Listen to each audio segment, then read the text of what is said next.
ಸತೀಶ್ ಜಾರಕಿಹೊಳಿ ಅವರು ಕೂಡ ಅಧ್ಯಕ್ಷರಾಗಬೇಕು ಅಂತ ಇದ್ದವರು.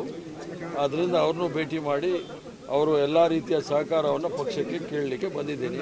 ಅವರು ಸಹ ಎಲ್ಲ ಸಹಕಾರವನ್ನು ಕೊಡ್ತೀನಿ ಅಂತ ಹೇಳಿದ್ದಾರೆ ಅಷ್ಟೇ. ಅವರು ಪಕ್ಷ ಸಂಘಟನೆ ವಿಚಾರಕ್ಕೆ ಏನಾದರೂ ಸಲಹೆಗಳನ್ನ ಕೊಟ್ಟಿದ್ದಾರೆ?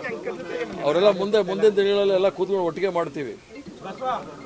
ಮುಂದಿನ ದಿನಗಳಲ್ಲಿ ಪಕ್ಷವನ್ನು ನಡೆಸಬೇಕಾದ್ರೆ ಸರ್ಕಾರದ ಸಹಕಾರ ಯಾವ ರೀತಿ ಇರಬೇಕು, ಸರ್ಕಾರ ನಡೆಸಬೇಕಾದ್ರೆ ಪಾರ್ಟಿ ಸಹಕಾರ ಯಾವ ರೀತಿ ಇರಬೇಕು ಅನ್ನೋದನ್ನು ಚರ್ಚೆ ಮಾಡಿ ಎರಡು ಜೋಡೆತ್ತಿನ ಗಾಡಿ ಹೋಗುತ್ತೆ ಮುಂದೆ.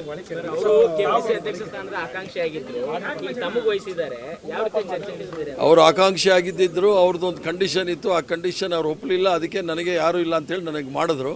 ಭಾಳ ಸಂತೋಷದ ವಿಚಾರ.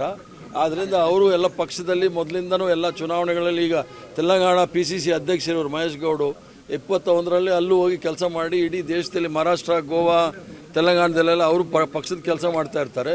ಅವರಿಗೆ ಸರ್ಕಾರದಿಂದ ಕೂತ್ಕೊಂಡು ಪಕ್ಷಕ್ಕೆ ಏನು ಸಹಾಯ ಮಾಡಬೇಕು ಅದನ್ನು ಮಾಡ್ತಾರೆ. ಸರ್, ತಾವು ರಾಷ್ಟ್ರ ಮಟ್ಟದಲ್ಲಿ ಕೂಡ ಸಾಕಷ್ಟು ಕೆಲಸವನ್ನು ಮಾಡಿರುವಂಥದ್ದು.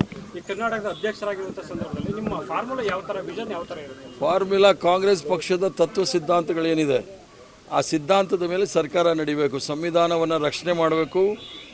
ಮಹಾತ್ಮ ಗಾಂಧಿಯವರ ತತ್ವ ಸಿದ್ಧಾಂತ ಏನಿತ್ತು, ಸರ್ವ ಧರ್ಮ ಸಮಭಾವ್, ಅದರ ಜೊತೆಗೆ ಹೋಗಬೇಕು. ಮತ್ತು ಭಾರತೀಯ ಜನತಾ ಪಾರ್ಟಿಯವರು SIR, CAA ಅದರ ಮೂಲಕ ನೈಜ ಮತದಾರರ ಹೆಸರನ್ನು ಪಟ್ಟಿಯಿಂದ ತೆಗೆದುಕೊಂಡು ಹೋಗ್ತಾರಲ್ಲ, ಅದನ್ನು ಯಾವುದೇ ಕಾರಣಕ್ಕೆ ಅದನ್ನು ಅಚಾತುರ್ಯ ಆಗದಂಗೆ ನಾವು ನೋಡ್ಕೊಳ್ಬೇಕು. ತಾವು ಪಕ್ಷ ಸಿದ್ಧಾಂತದಲ್ಲಿ ರಾಜಿ ಆಗುವಂಥದ್ದಲ್ಲ. ಬೆಳಗ್ಗೆ ಒಂದು ಸ್ಟೇಟ್ಮೆಂಟ್ ಅನ್ನು ಕೊಟ್ಟಿದ್ರೆ, ಅಧಿಕಾರ ಬೇಕಾದರೂ ಆ ಕಡೆಗೆ ಹೋಗಿ ಪಕ್ಷ ಸಂಘಟನೆ ಮಾಡೋರು ಇಲ್ಲಿ ನಿಂತ್ಕೊಳ್ಳಿ ಜೊತೆಗೆ.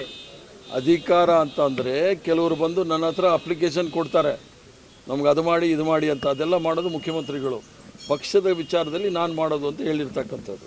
ಪಕ್ಷ ಮುಖ್ಯ ಅನ್ನುವಂಥ ಸಂದೇಶ. ಪಕ್ಷ ಎಲ್ರಿಗೂ ಸಹ ಮುಖ್ಯ. ಎಲ್ಲ MLAಗಳು, MP ಗಳು, ಮಂತ್ರಿಗಳು ಎಲ್ಲರೂ ಸಹ ಪಕ್ಷಕ್ಕೆ ಮೊದಲ ಪ್ರಾತಿನಿಧ್ಯ ಕೊಡ್ತಾರೆ.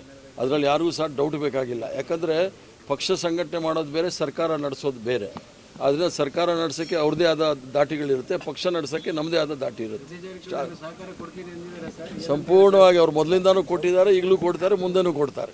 ಸರ್, ತಮಗೆ ಮುಂದೆ ಬ್ಯಾಕ್ ಟು ಬ್ಯಾಕ್ ಎಲೆಕ್ಷನ್ ಬೇರೆ, 28ಕ್ಕೆ ಬೇರೆ ನೀವು ಪಕ್ಷವನ್ನು ಈಗ ಸಜ್ಜುಗೊಳಿಸಬೇಕಾಗತ್ತೆ. ಒಂದು ರೀತಿ ಸವಾಲು ಅಂತ ಅನ್ಸುತ್ತೆ. 28, 29 ಎರಡೂ ಇದೆ, ದೊಡ್ಡ ಸವಾಲೇ. ಯಾಕಂದರೆ ಇವರು ಎಲೆಕ್ಷನ್ ಕಮಿಷನ್ನ ಖರೀದಿ ಮಾಡೋ ಜನ.